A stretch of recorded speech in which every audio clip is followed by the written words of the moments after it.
Hey guys, this is just going to be a quick video showing you the basics of 1-point perspective. Perspective is basically the foreshortening of, well, practically anything. You know, it could be something, a car, human, a building, a landscape, anything really. Everything is affected by perspective. And it's basically the principle of things getting smaller as, things getting smaller as they get further away. So it's quite easy to understand. And 1-point perspective is definitely the easiest to master, although there is a more advanced term to it, which we might go into. I might leave that for another video. And 1-point perspective is basically like viewing the scene head on. For example, looking directly down a tunnel. If you're head on with it, that would be 1-point perspective. Now I'm using Photoshop for this because I work digitally. There's no problem if you are just working traditionally, maybe pencil, pen and paper, but you will need a ruler if that is the case. So I'm going to start by just placing a horizon line down in the middle of my screen. By that, it is literally just a line, as simple as that. The horizon line is what everything is going to vanish back to, and as I say, you can get more advanced and sort of learn where the horizon line should specifically be, but for now just sort of aim roughly for the centre of your screen, as it's not too important at this time. Now I'm going to mark on the actual vanishing point, and by the vanishing point, that is the exact spot where everything is going to vanish off to. So in terms of a 1-point perspective, you're only going to have one vanishing point. If you were doing 2-point perspective, you would have two, and so on. So I'm going to start just by placing a little dot or any sort of mark in the centre of my page. So my page is 0 to 21.5. Roughly we're looking about here. I apologise if mine is not exact on. I don't want to spend too long. I don't want this video to go on for far too long or anything. I just want to get the basics across to you guys who have just started learning or just started drawing. So I'm going to start by, we're going to use squares and cuboids for this. You can use any shape, even a circle or a sphere should I say, but you pretty much just put that within the box, which I will show you a bit later on. So I'm going to start by creating a square, and I'm going to put that about there. Now I've created a shortcut because I'm using Photoshop, so that when I press F4 it puts a line around it. Obviously, if you are drawing traditionally, you will need to use a ruler and measure it if you want an exact square. There's nothing technical about that, hopefully you all know that. I'm going to do this on a new layer, but what we are going to do is click every corner of the square, so in this case starting with the top left, and we are then going to drag that line directly to the vanishing point, like so. So I'll do that with every corner. Get that one a little bit neater. You might see me make that mistake a lot.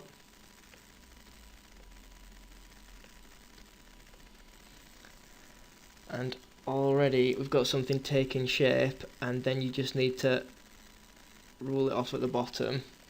Now if you actually got rid of these markings, I'm not going to do a very good job here, but hopefully enough for you to see that this would be a square in perspective, or a cube, sorry, in 1-point perspective above the horizon line.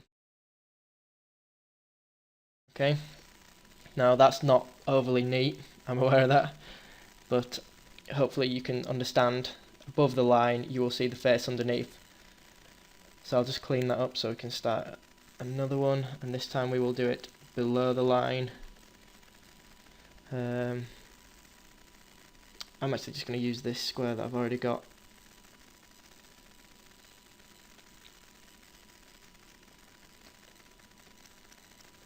Let's try it with the one slightly bigger. It makes no difference, but I just want to show you guys everything like that to show you how it makes no difference. So again, clicking every corner and then clicking to the vanishing point, or if you're not working digitally, using a ruler, you'd have your ruler along there, going from each corner and dragging to the vanishing point. Always try and actually draw through it initially. You can always rub these out, so obviously you wouldn't actually see these. Now obviously the closer to the viewer you cut it, gives the impression it's a shorter box, so it's not a perfect square. or not a perfect cube, sorry, and the further away gives the impression that it's a lot longer. And again, you can just rub anything out once you're done.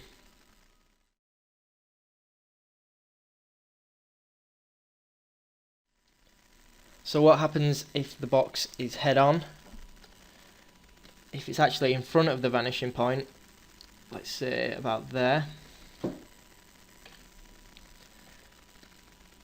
again you would do the same thing, link every corner to the vanishing point, doing a better job than I would do, and again you can sort of imagine where the lines will cut off. Everywhere the line ends on one side, it will carry straight along it in 1 point perspective, so you don't have to worry about figuring out individually where each side goes. You only need to draw one on and then they all link on. And essentially if you were rubbing everything out, you would just see the front plane, so in this case you wouldn't actually need to draw it on perspective like this, but that is how it would be. Although you could say, if you took the front plane off so that you could see inside this square, you would basically see it like that. And sorry that I have rubbed out the actual horizon line and vanishing point. But that would be inside a square, and obviously they would probably be shaded. Hopefully to a better degree than that. So now we'll take a quick look if the square was to, well, if it was to one side, again you would see the front plane and everything would go, you would see just the side plane going to this vanishing point. If it was above or below, you would actually see 3 planes in total. So you would see the front plane, like so. You would again link every line to the vanishing point, although essentially you could leave it with just them 3 because they would be all you see, but always draw through the shape just to get the hang of it, and then cut off where you want the shape to be. Again, if it ends there, you'll go straight from there. Same on this side, and assuming you've done everything right, this line should line up with this one already, so you can go straight down. And again, if you rubbed everything out, you would have a pretty good cube. Again, I've not spent too much time there. You can see some mistakes just purely because I haven't spent enough time lining it up too accurately. Ideally you want to zoom in more if you're working digitally and get it perfect, but you can see the principle of it still. So from a, well, slightly to the side of the vanishing point, a view from above, as you just saw then, shows 2 planes, the underside and the side. If you drew it below the line, you would see the top of the plane, the front as well, sorry, and the side of the plane. Whereas if you drew it directly on the line here, sorry, let me get that right. And link the sides up again. I know it can get a little bit tedious and boring. And then erase everything out. Essentially, a better way of doing this than what I've done here is actually to draw the actual, your construction lines, let's call them. You would draw them on a different layer completely. So when it came to actually drawing the shape of the box, or the outline of it, defining the shape, whatever you want to call it, you could do that on a new layer again, and you could just, you know, scrap the layer beneath it. So when it is on the horizon line, again, you would only see 2 planes, because you will not see the underneath of this one. With it being below the line, it has to come up, but being above the line on this side, it has to come below, and this can confuse people. A good way of practicing this now is have a page with the horizon line and vanishing point set up, and just create lots of random cubes, cuboids, wherever, and just simply practice by drawing all of the lines to the vanishing point and seeing what you come up with, and it actually looks pretty good by the end of it. I hope this helped you guys out somewhat, especially those of you who are just starting and learning perspective. It is only really basic and it's very easy to master, so I hope I've explained it well enough. Cheers for watching, guys. I hope you enjoyed this video. You can subscribe to my channel by clicking on the subscription button at the bottom of the screen. You can also see some of my other videos by clicking the video links on screen now. Links to my Facebook and DeviantArt can be found in the description box. Thanks for watching.